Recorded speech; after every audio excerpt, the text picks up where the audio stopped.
How can I make love even when I'm not feeling my best? How can I make love, because love as an act of just our expression right now, even when I might be a little angry, how can we love our way through that? Like, making love doesn't need to be set for when we're both feeling amazing. And how do we start to use lovemaking as like a regular way to love each other through whatever is present for both of us and our relationship in that time? And it's a whole new world. So it takes a lot of vulnerability. Wow.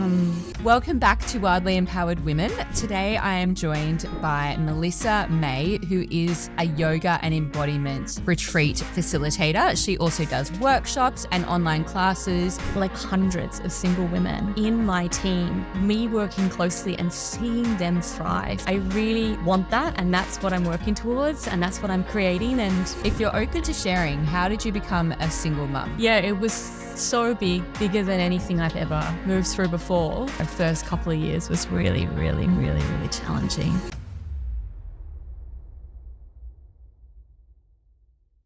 Welcome back to Wildly Empowered Women. Today I am joined by Melissa Mai, who is such an incredible person to have on the podcast because her whole business is around empowering women.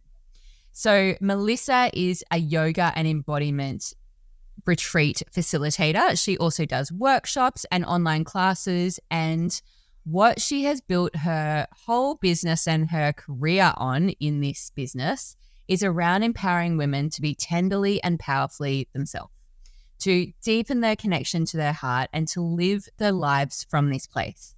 She also loves showing women how to embrace their shadow by choosing to play in the dark, which is a very intriguing line. I love that so much. So thank you so much for joining us today. Thanks, Jay-Z. So happy to be amazing. Here. Can you share a bit about your story? Like, how did you come to play in this realm in terms of what you do and how you serve women? Yeah.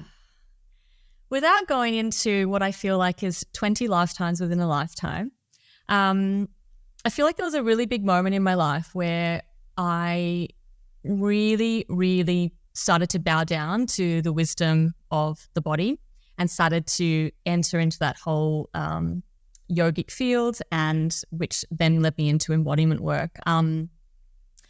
Since I was a teenager, I was heavily into self-development work. And if anyone's delved into self-development work, especially back in that time, it was a lot about the mind. And how can you understand more about the patterns of your mind? How does your mind, how does the stories that you've created about people in your life, about events that happened in your life, how are they shaping the way that you're living now? And how are they stopping you from just having a beautiful life? Yeah.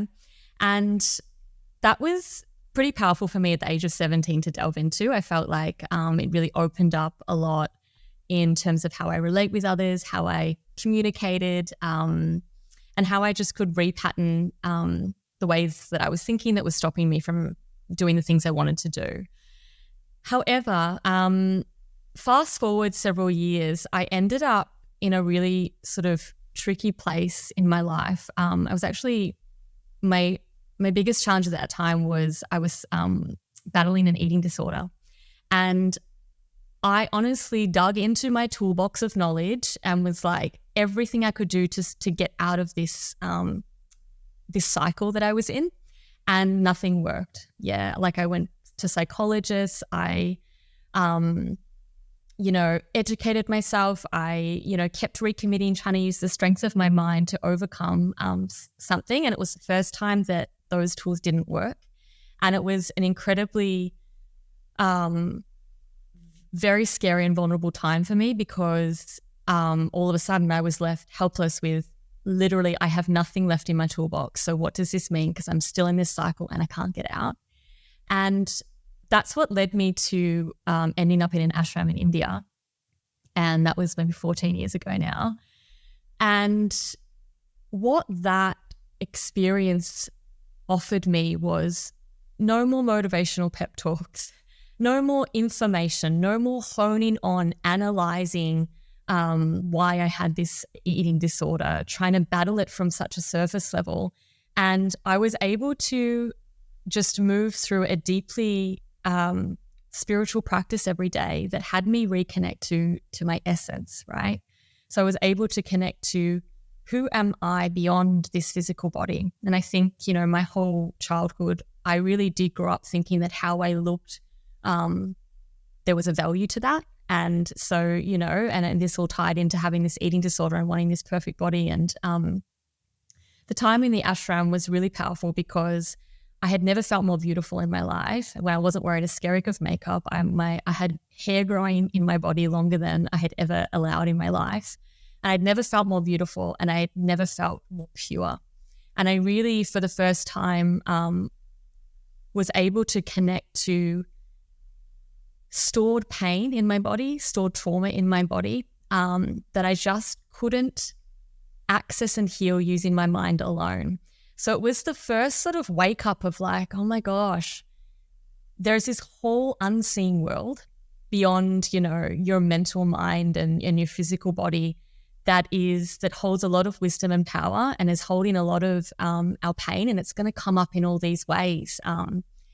And when I left that ashram some months later, that's when I fully leaped into yoga, because I felt like there is nothing more truthful that I would want to share with people, because it's made this much of a profound impact on my life. And it just opened up this entire gateway to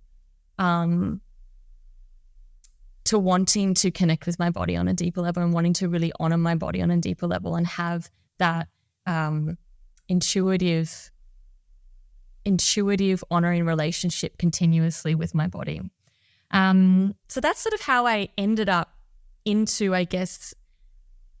the realm of working with the body, but from a deeper perspective. And then, a lot of people actually ask me, how did you go from like yoga to like sex? Because also it's kind of like in the ashram, we don't learn much about that. It's kind of like yoga, but like sexual energy. We sort of like don't want to go there too much. Don't have an orgasm. You're going to release all your energy, and you're like, oh, right. And that was sort of the only education around sex. And so it's a great question, because when I did leave the ashram, I wasn't doing any of the work in the embodiment space or in the area of sex and conscious sexuality. It was just yoga, working with the breath, working with the mind, and working with our energetic body, which was so beautiful. But as my awareness started to expand and develop, I hit this moment, and it was in a loving relationship that I was in. And I just let all this insight of like, oh my God, I just felt sex to be really uninspiring to me anymore. It was uninspiring because it lacked depth. I started to notice that I could feel my ego and the ego of my partner dancing in this act that was supposed to be lovemaking. Here I am having sex to feel wanted and good. Here he was having sex for some reason similarly. But we loved each other, so it got really cloudy. I felt that sex became really cloudy to me, and it became really uninspiring. And I felt more connected and pure and in love with my partner outside of sex. And then when sex came in, I could feel that there was a lot of ego mixed up in it. So from there, I really just dived right into everything I could in the area of conscious sex, and what is this realm of human existence that we know very little about, that we're not educated on, and what is the sacredness that exists in this realm that we don't know about. And that's what that is exactly what led me into being so passionate about bringing light and illumination to these parts of our being. And that's kind of what I mean about, empowering women to embrace their shadow and to embrace things that we might see as dark or a little bit risky. Like, what is this desire in me? What is this urging me? And can I actually be brave enough to play in it so I can learn about myself? Let's talk conscious sexuality. This was actually one of my questions, because I saw how incredible the topics are that you teach on your retreats to do with conscious sexuality. So can you just explain first, like, what does that mean in your words, and what do you actually teach in the realm of conscious sexuality? So to me, conscious sexuality is bringing both awareness and loving intention to the area of sex. And I think because sex has been a topic that is not widely discussed, it's very minimal. Most of us had very minimal education or just open conversation around sex growing up. And so how we have sex has come from down the grapevine, like friends talking to friends, pornography, movies, all these things that take away from our like direct human, loving, vulnerable connection with another person. And so when you think of starting to bring light and consciousness to the area of sex, it is being able to take a step back and actually enter that space with an open heart and being able to identify when we've got other motives at play. And hundreds of women that I have worked with, they will say things to me like there's not actually a single woman that I work with that hasn't said they haven't gone along with things that they don't really want to do or they're not fully ready to do, that they are having sex to please their partner, to bring back some sort of connection, especially for him because that's the way he connects through sex, that they are in some sense role playing, trying to be like something they've seen on a movie or that they feel that their man might be attracted to. So all of this, when you're role playing, your heart's closed. Like when you're role playing, you're not fully yourself. And so, yeah, that brave journey to be like, okay, I actually want to make this conscious is super vulnerable, but it's super magical because what is possible in that space when you are really yourself when you have sex and you are there with an open heart and there's honesty, you are reaching the depths of what love feels like in physical form, and it's really, really special. So there's definitely practices that I do teach in the women's immersions, but like the fundamental is like get honest with yourself and start taking action in being brave enough to move into that space with beautiful honesty and being willing to inquire with your partner about how you can enter that in an honest way for them too.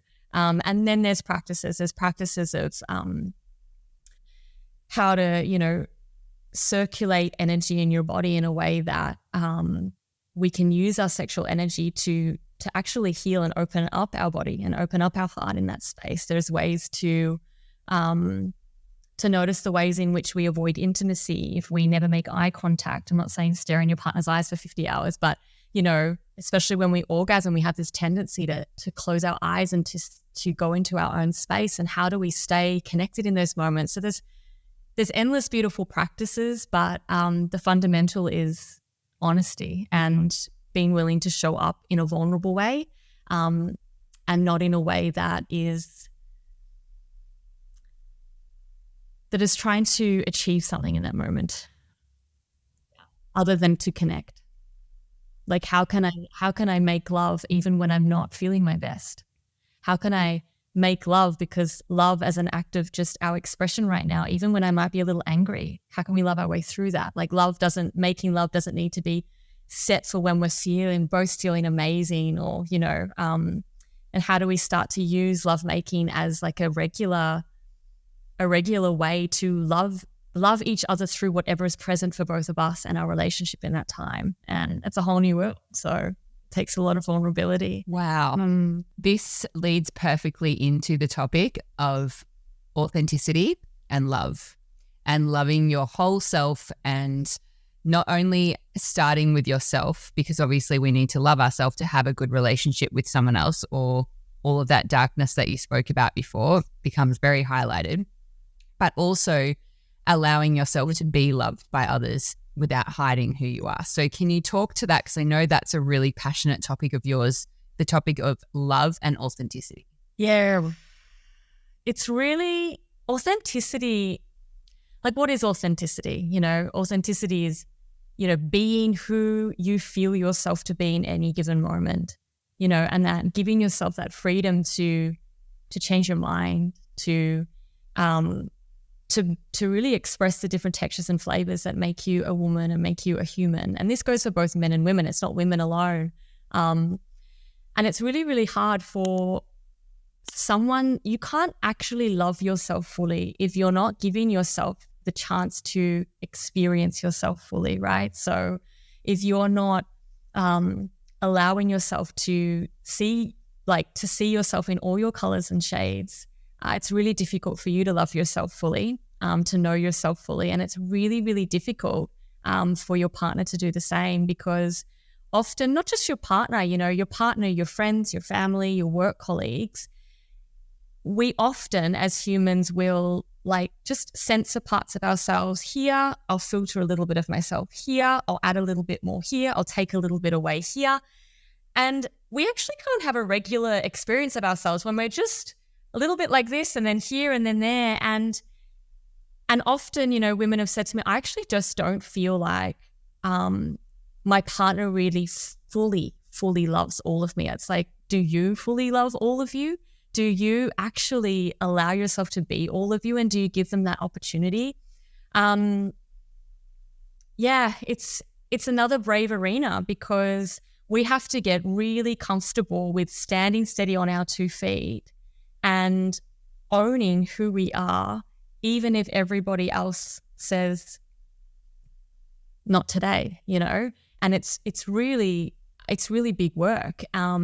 But when we find a partner, love is an act of devotion, right? That's when we are choosing to love somebody, our child, our partner, a family member. It's I'm devoted to growing with you, and I'm devoted to your well-being, and I'm devoted to evolve with you, right? And to practice devotion to you. And that means being devoted to the endless evolution that occurs in one lifetime for one person, because we're constantly changing. And relationships just suffer if we're not ourselves, because it's just going to go like this, because you are not being yourself fully. They don't have a chance to practice loving you fully, and the gap gets bigger. It's really, really fundamental in being loved and loving another person, because it's a stand for truth as well. You want what's true, and if the truth isn't there, then it gets murky. I love that, and especially the reminder to actually love yourself before you expect someone else to, because it always starts with you. It always starts with your own journey with yourself. So just to challenge that a little bit, what about when someone is just a bit of an asshole in an area, right? Just needs a little bit of work, and maybe actually needs to address or grow in an area. And they're okay, well, I don't have to address that now. I can just love myself in that, instead of actually addressing it and potentially getting some help with it or doing some work on that area. Where's the parameters, I guess, in what you love versus what you act, we don't want to say, oh, it's just an easy cop out for you to be oh, I love that I have a short temper and I'm not going to change it because my partner should just love it. Or I love that I, do this or that. What's the boundary? That's a really beautiful question, because I really feel that ultimately the decision of the pace in which we delve into working on ourselves, the pathway in which we choose to work on ourselves, is our choice. And sometimes our partner has an idea of the pace in which we should be doing something, but that really needs to stand in your own autonomy of what feels right for your evolution as your unique human in this lifetime on this planet. But when you look at self-love includes truth, right? And honesty. Just love includes truth and honesty. So you can't blanket over, it's just the way that I am. And I just accept myself the way that I am. It's cool. Acceptance is one thing. But when you really do love yourself, and when you do really love the person that you're devoted to, whether that's your children or your partner, there's a commitment there of how do I get past myself so that I can be a better human for myself then the people in my life, and then the wider community. And I just don't think without that honesty in reflecting on your behaviors and your impact on other people, and without your commitment to evolve, like that love really isn't there. But the pace of that, I think this is for me, I found this to be such a more complex dance, is because previously I was very hardcore. I see something, I'm on it. I see something, I'm on it. I was like way more cutthroat than anyone would expect. Like no one could ask of anything more because I was on it. I was on it.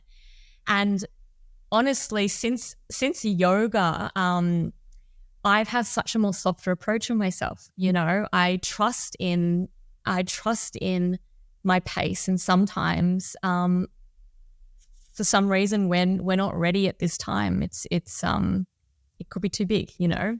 And I think that's our own sort of discerning place in that. But yeah, overall, yeah, you have to, if you're not being honest with yourself and you're not wanting to look at yourself, it's like actually quite an unloving thing to yourself and to the people that you're devoted to.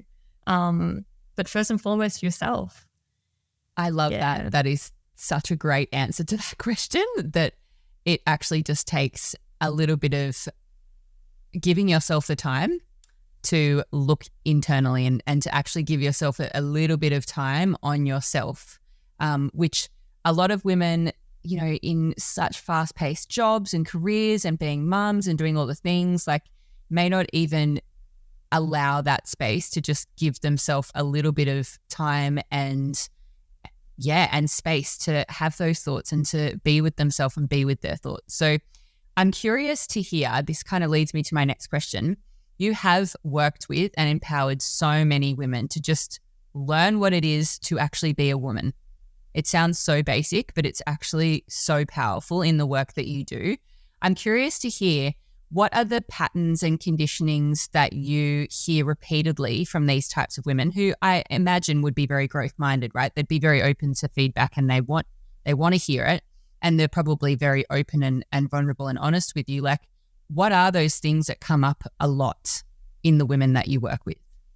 One of the biggest things that I feel like almost all of us have experienced to some degree, but definitely the women that come to work with me, leads from that people pleasing, the people pleasing pandemic that we are in, because we have spent, since we were children, you know, being praised by perhaps any caregivers, our parents, when we're like the good girl, when we like help others and like tidy up, and when we like are easy and go along with things, we got love and we got praise. And I almost haven't met a single person that didn't have that dynamic growing up. And so as we keep evolving and growing up as little women and then older women,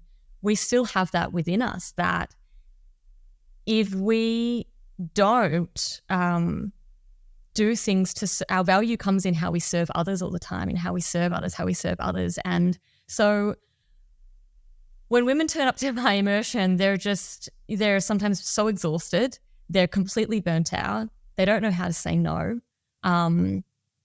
They feel guilty if they say no. They feel terrified if they share the truth of what's important to them, or the truth of what they want and what they desire. They're really, really scared of standing in the face of somebody not agreeing, somebody not liking that. That's a really big obstacle that we kind of begin to offer small tools to how to not fall into the pattern in the moment. And they're really like simple things, but it's a commitment. Like simple things are really scary, because it's a commitment in every moment, that when, say, someone asks a request of you, that you don't respond straight away. I need time to think about this. I'll get back to you. And even just that is so scary for some women, because even that could be such a different response than that person's used to hearing from you. Even that, they're going to be like, well, what do you mean? What do you need to think about? Sometimes they're pushed back, get pushed back in that way. And it's so courageous just to say, you know, I need time to think about this as to whether this will work for me and whether I'm able to give you that with my whole heart, and then go and take time and give them a time frame in which you'll get back to them. But it's like small space that you can create that you can actually tune in. Because if you've lost that connection with your body and your intuition in that moment, because you're so caught up in that in the interaction, to come back and give your space time to connect in so that you can actually, I don't want to do that, or I do, but under these parameters. And then you can go back in such a clear and loving way to that person, because then the exchange is so beautiful and it's so pure because they've made a request. Great for them. Good for them making requests. Like, it's so good. And then really great that you can offer what you can with your whole heart. And then there's, you know, you're not left feeling disempowered. You're not left feeling like you're living your life at the pull of other people's needs and wants and not really tuning into your own. So that's a really big one. Just takes time and practice and commitment. Yeah. People pleasing pandemic. I have witnessed that so much in the women that we work with. Absolutely. And also I'm curious to hear if this is another one, women really owning and asking for what they want and not skirting around it, but actually going, this is what I want. And it doesn't mean being like selfish to the point of only thinking about yourself, but selfish to the point of actually thinking about yourself. Yeah.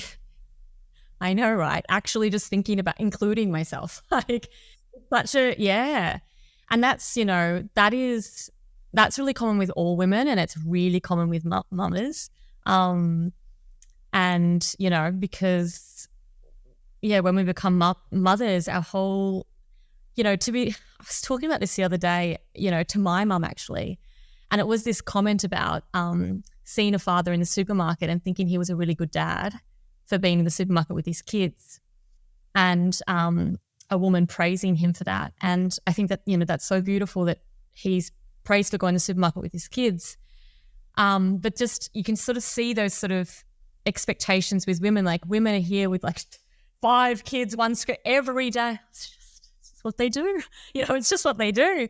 And yeah, I think it's so deeply ingrained and expected of women to be in this, you know,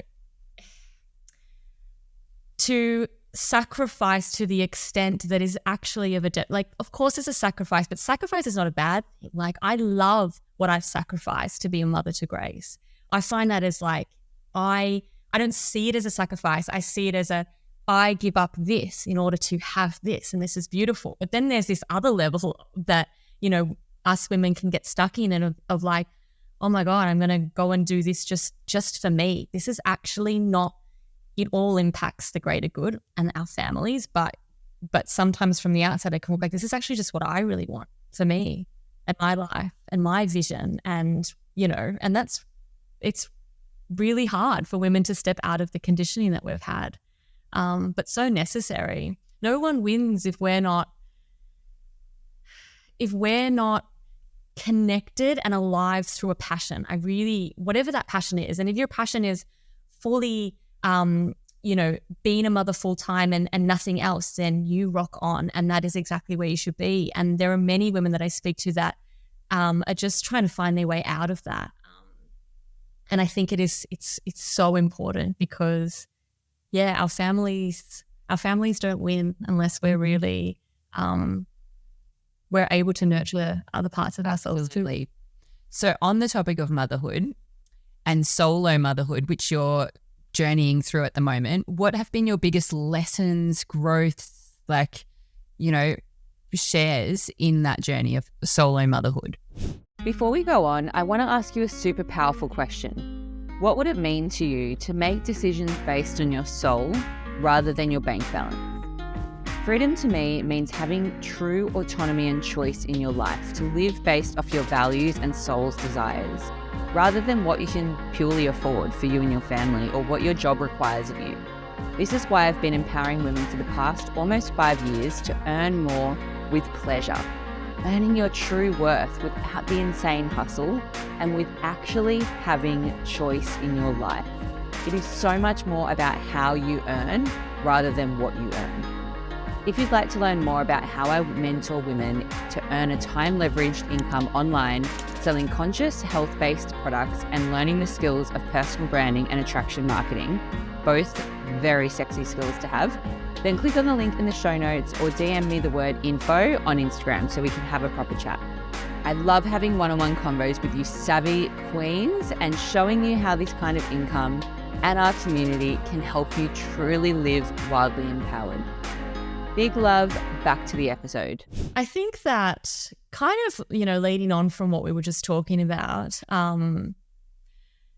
when in the first couple of years of having Grace, I was so much in survival and so much just like, how do I just get through the day and like keep my daughter happy and healthy, essentially, was all that was on my mind. And I was really suffering in many ways. But I honestly, when I look back, I don't really know another way through that period.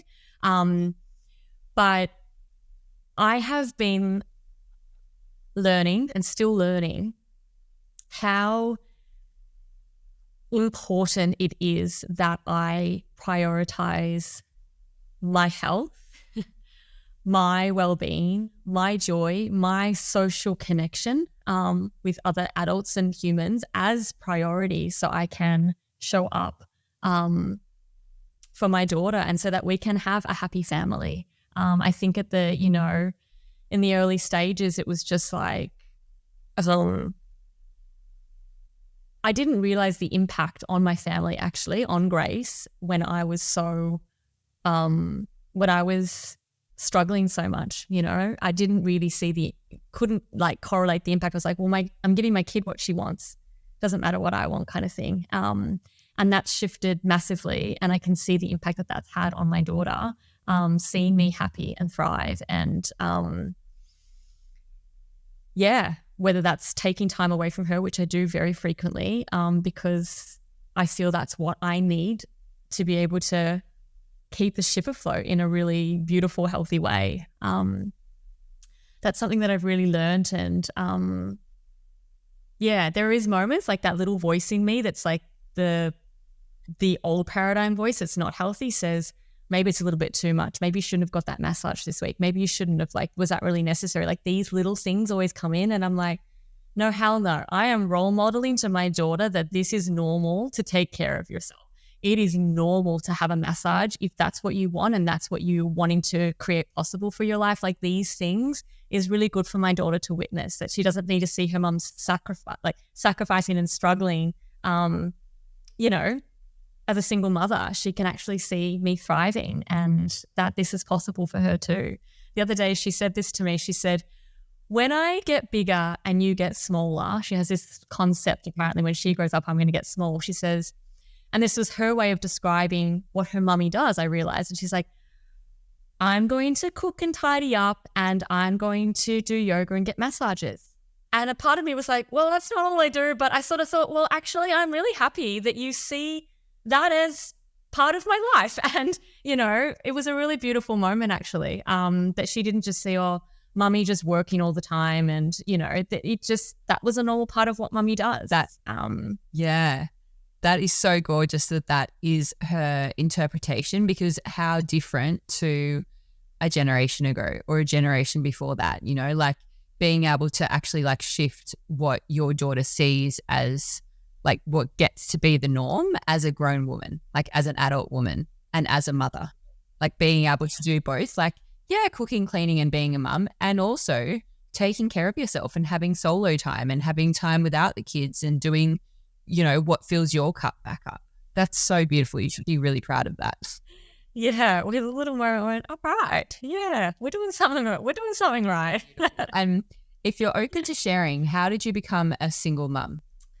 It's a very, it's a complex and long story, which I don't, want to go too much into. Just to, just really respect and honor the journey that me and my ex-partner have been on. But when I became a sort of a solo parent when Grace was like 2 months old, Grace's father and I were together, and it was through COVID, and he had to go back to the USA where he resides. And he was stuck out of the country, and our relationship, began to really, he and I both know that it wasn't just that, we had our challenges anyway, but that really, really made things really challenging to navigate being a first-time mom with a newborn baby. Grace wasn't well, and not having your partner there and not knowing when they're going to come back and having that stress over your head for months and months and months. He didn't end up coming to see her again until it was like 2 years. And so that's, it's massive. So it was kind of at the start, it was like, I'm not really a single mom because I have a partner over there, but I'm still doing, a lot of the groundwork on my own. And then it came to a point that we ended our relationship. And then I was like, officially, all right, this is really now moving forward, because he is in another country. There's no way for him to have regular care of Grace,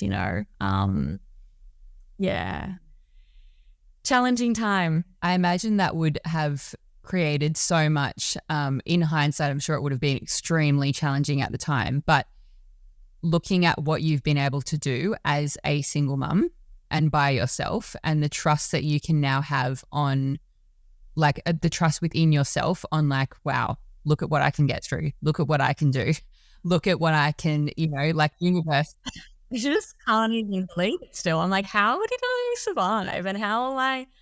Yeah, it was so bigger than anything I've ever moved through before. And obviously still moving through it, but not in that, first couple of years was really, really, really, really challenging. But yeah, you have to keep looking. You have to keep opening up your lens of, like, I've always been the person that, like, there is a way. Like, there will be a way. You just need to keep staying open and, looking at how I can make this work. And it's one of the reasons I moved into this business, into Enagic, and working with the Wildly Empowered Collective, because out of literally all the options I had looked at, there was nothing I could see that was going to offer me the money and the space and the time to thrive being a solo parent. I actually thought thriving as a solo parent is something I'm going to have to wait until maybe she goes to school, maybe a bit later. Not sure when thriving would come back into the picture. I thought, yes, surviving, yes, doing good and having a good life, but the feeling of thriving was so far away from me until this business. Wow. Yeah.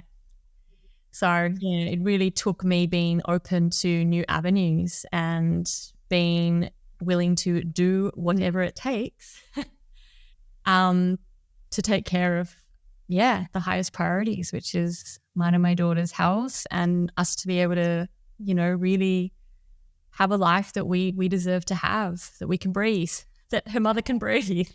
Yeah. And be present and not be in a constant cycle of anxiety, because that's what life was like before. Yeah. Constant. Yeah. I'm sure a lot of people can resonate with that listening to this. So can you share, what is it that you were fully attracted to specifically in this business, and what's your vision with it? What was I attracted to? See, I had known about the products for 8 years. I had always wanted a K8, a water ionizer, but I also didn't want it enough to pay the price tag at the time through my life. I was like, I really love that. One day, that's going to happen. So it was really the business opportunity and what was available for me. Like, it was just like, I went through the phase of like, is this real? Like, where's the catches? Let me really look into this, because, I had so many stories about money that, money can't come easy. I'm not saying the journey is easy, because it isn't, but I feel like that I'm finally getting paid what I deserve for the energy that I'm putting out into the world. And that's just so amazing to feel, like all through my work of yoga and embodiment, I would get the satisfaction of like loving the work and like getting paid X.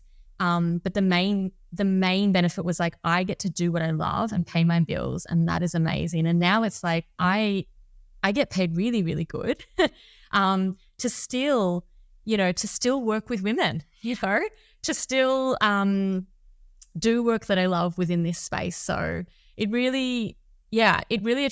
what attracted me most was the fact that I could earn really good money, working wherever I wanted. That was a really important thing, because I need to be able to work from home. I need to work on the couch when Grace is here, or if she's sick, I need to be able to work in bed if I need to.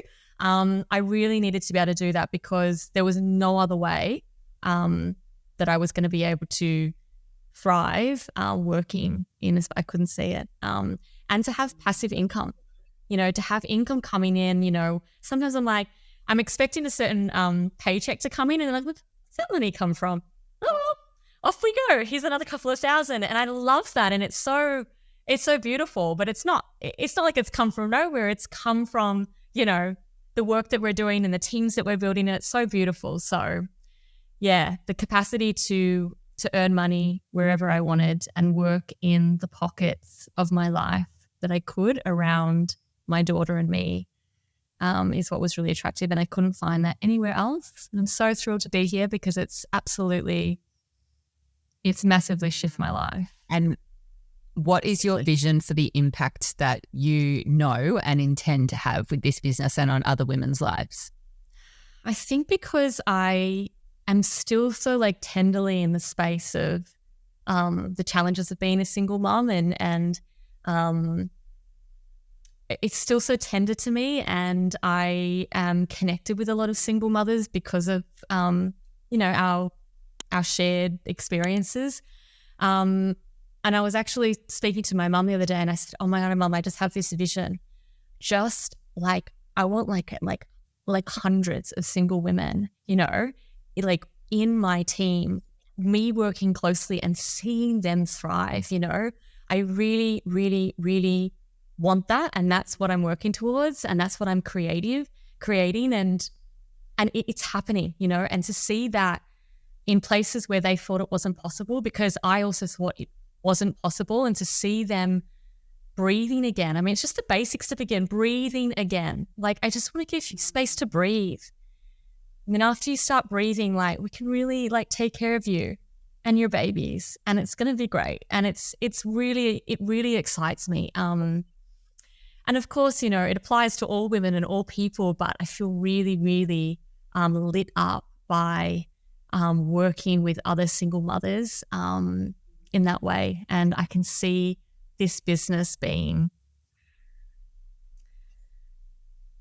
I don't really like using words like golden ticket, because it sounds like it's like something magical that's come from nowhere, because it actually is a real tangible opportunity. Like it's got a lot of roots to it, and it's a really great opportunity. But I think that a lot of us can be closed to these types of opportunities. So it seems like, what is that? It's too good to be true. And I can really see that, this business, if women choose to take a good look at it, it can really, really transform their lives on their terms, like amongst what's required in their lives and for what matters most to them.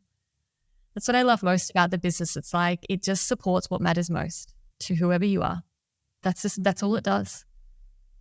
What matters most to you, it'll support that. What matters most to me, it'll support that. And we can be so, so different. We can be so the same, but we get that choice because we're supported in such an incredible business and collective. Something you just said then brought tears to my eyes when you said, let's just allow you to breathe first and then go from there. That is something that, when you're a single mum or single, even without being a mum, everything rides on your shoulders. Everything is on your shoulders, and it's very easy to get into survival mode. And even just so many people right now, I see it every day, are in survival mode. They don't have the chance to just sit and breathe and recalibrate and actually have someone holding their hand and guiding them through what their life could look like. on the other side of creating actual freedom. So that in itself, just allowing women to breathe, what a beautiful legacy. Yeah, I really feel that deep in my heart, deep in my bones, because it really links back to the passion of my work. Because if we don't have the space to breathe, we cannot connect to our heart, cannot connect to our intuition, and we cannot make choices from that place. And yeah, we're stuck in a cycle. So yeah, breathing space is a good first step. Totally. The other thing that you shared that I think is a really beautiful point to make is you shared around, you were following your passion in yoga and in your embodiment work, which are two really, they're definitely your zones of genius, and they're really impactful areas to be able to work in. And it's beautiful that you were able to create a business in both of them. And also, isn't it beautiful that you can now do them out of a space of pure passion without actually caring too much about what you get paid, because you're supported in this business with a passive income and with high commissions, like a really high return business, so that you can do things from a place of passion rather than obligation or need or, like I'm sure for some people, a little bit of desperation because they're doing it to like pay their mortgage or pay their rent or pay their bills, and they are in survival mode. The very thing that supposedly brings them joy ends up bringing them a little bit of anxiety or a little bit of stress. So can we talk a bit on that of like the freedom that you get when you have another income, e.g. this business where you're not exchanging time for money. It's actually you're getting so much in return when you make a sale and when you build passive income, and what that means for your actual true passions. Yeah. Like pre-Grace, I felt like I was in like such a good place with my work and business. I felt really successful because I was making really good money actually. But of course I had no other responsibilities in my life. I could just, as a single person be here, there and everywhere. But I was also actually quite exhausted and quite burnt out, but I never really acknowledged that or admitted that because I was still so high on loving my work. And then, since having Grace, I would get this joy from my work, but it was, it was so much, laced with that survival energy, and having to like make ends meet and doing this to pay the bills. And it was just a roller coaster. And I never actually ever thought I could ever do my passions with complete freedom, like in the sense of do them when I felt I really felt called to do that work and to show up without the price tag being a really important thing.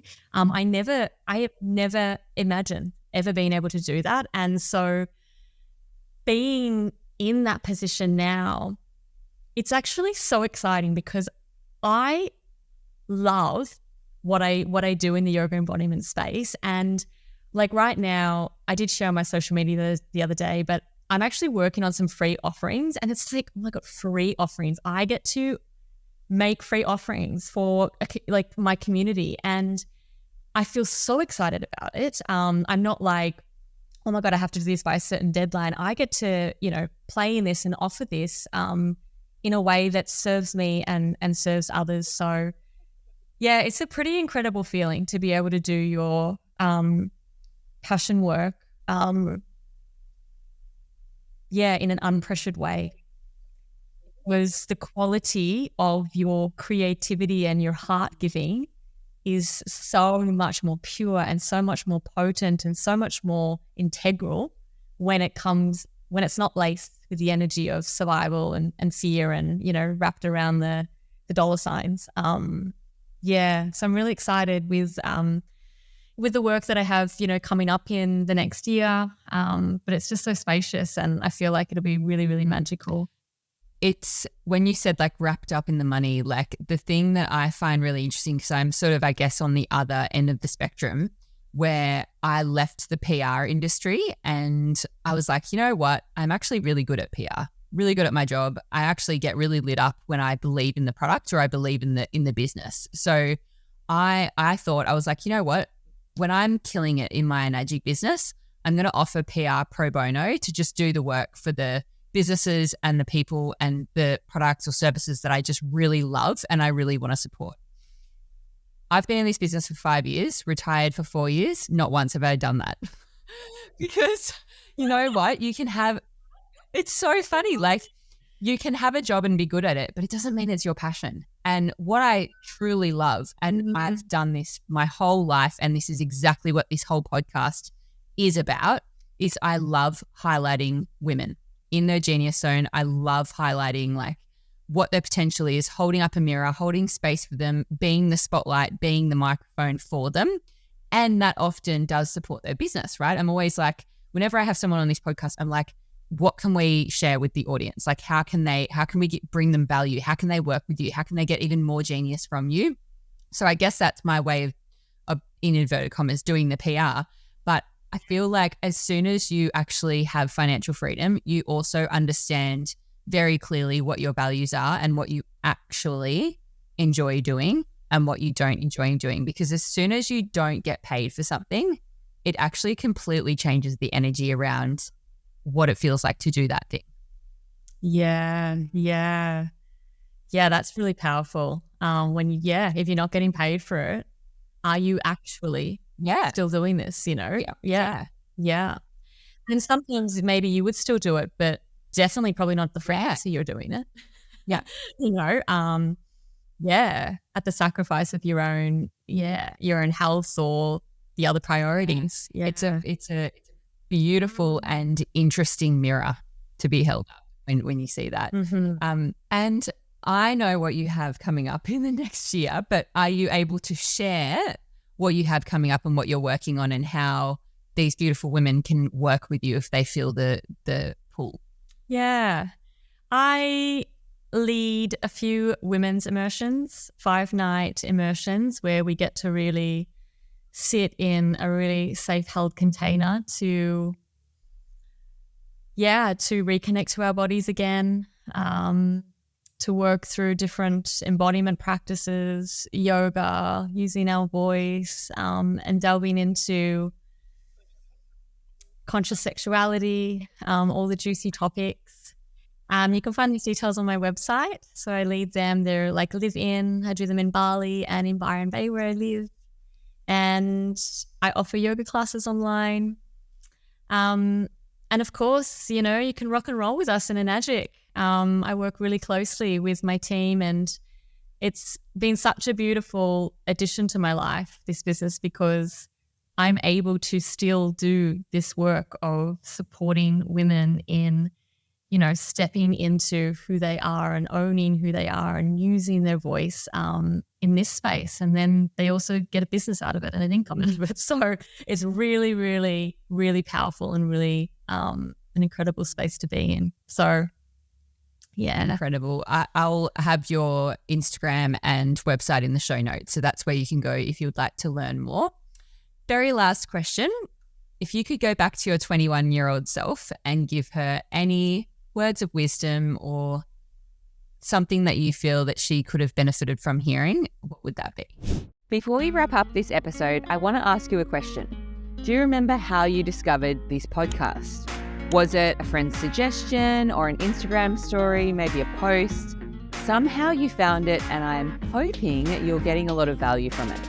I need your help now to pay it forward so that other women can feel seen, heard, nourished, and more than anything, empowered from these conversations too. Big love, back to the episode. I would have said to little 21-year-old Melissa to always follow your instinct. The only way you will learn is through traveling that path yourself. And no matter which way that path takes you, from your exploration will be perfect. Everything is always working out for you. Yeah. Grace is one lucky gal to have you as a mama. That is such beautiful advice to live by. It's really beautiful. Thank you so much for joining us today. Really appreciate you being here and all of that wisdom that you've shared. If you would like to share this episode, please do with another wildly empowered woman. We would love to hear from you. Message Melissa or I on Instagram. Feel free to share it into your stories and tag us. And we hope that you've actually taken on what we've spoken through and really can go out and start to live from that. I like to sometimes have a little bit of home play from these discussions. And one of the biggest things that I feel, would be hugely beneficial, Mel, from what you shared, was the people pleasing thing. And actually sitting with, if someone asks you something or requests something, take 24 hours and sit with it and come back to them once you've actually felt in your body and in your mind and actually sat with what you want as well and what the potential boundaries or parameters or, other parts of that request could be when you go back to them. I loved that you shared that, and I want to set that as a little bit of conscious home play. This is beautiful. Thanks so much. Thank you, legend. Really appreciate it. And have a beautiful week, everyone. We'll see you on the next episode.